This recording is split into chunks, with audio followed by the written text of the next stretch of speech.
Good evening, Musica Viva lovers. I'm David Rockefeller Jr., and I'm going to read you this evening the famous poem by Clement Clarke Moore, "'Twas the Night Before Christmas." 'Twas the night before Christmas, when all through the house not a creature was stirring, not even a mouse. The stockings were hung by the chimney with care, in hopes that St. Nicholas soon would be there. The children were nestled all snug in their beds, while visions of sugar plums danced in their heads. And Mamma in her kerchief, and I in my cap, had just settled down for a long winter's nap. When out on the lawn there arose such a clatter, I sprang from the bed to see what was the matter. Away to the window I flew like a flash, tore open the shutters, and threw up the sash.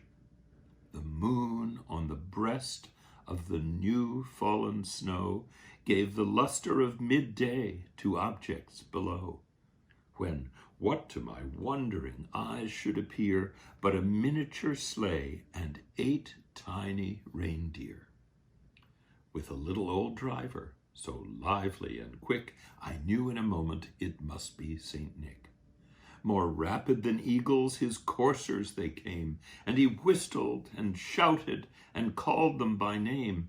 Now Dasher, now Dancer, now Prancer and Vixen, on Comet, on Cupid, on Donner and Blitzen. To the top of the porch, to the top of the wall, now dash away, dash away, dash away all. As dry leaves that before the wild hurricane fly, when they meet with an obstacle mount to the sky, so up to the housetop the coursers they flew, with a sleigh full of toys, and St. Nicholas too. And then in a twinkling I heard on the roof the prancing and pawing of each little hoof. As I drew in my hand and was turning around, down the chimney St. Nicholas came with a bound. He was dressed all in fur from his head to his foot, and his clothes were all tarnished with ashes and soot. A bundle of toys he had flung on his back, and he looked like a peddler just opening his pack. His eyes, how they twinkled, his dimples, how merry.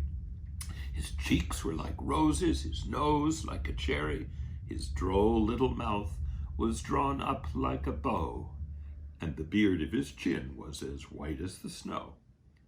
The stump of a pipe he held tight in his teeth, and the smoke it encircled his head like a wreath. He had a broad face and a little round belly that shook when he laughed like a bowl full of jelly. He was chubby and plump, a right jolly old elf, and I laughed when I saw him in spite of myself. A wink of his eye and a twist of his head soon gave me to know I had nothing to dread. He spoke not a word, but went straight to his work and filled all the stockings, then turned with a jerk, and laying his finger aside of his nose and giving a nod, up the chimney he rose. He sprang to his sleigh, to his team gave a whistle, and away they all flew like the down of a thistle. But I heard him exclaim, ere he drove out of sight, "Happy Christmas to all, and to all a good night."